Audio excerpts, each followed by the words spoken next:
Kalaboso ng PNP Aviation Security Group ang isang Taiwanese national matapos mahulihan ng iligal na droga sa final security screening checkpoint sa NAIA Terminal 3, Pasay City. Nakatutok dyan si Pacho Woman, Joan Nadine Soto.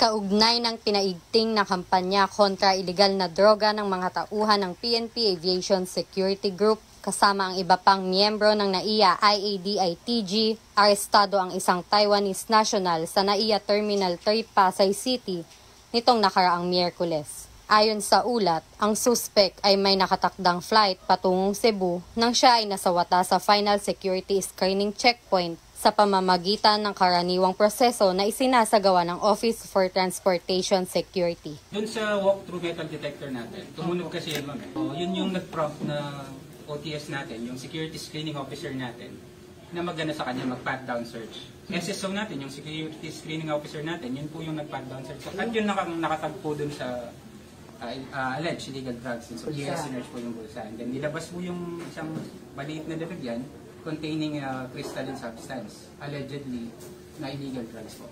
As I've said a while ago, na yung collaboration natin dito sa Terminal 3, maganda yung sa NAIA DITG natin.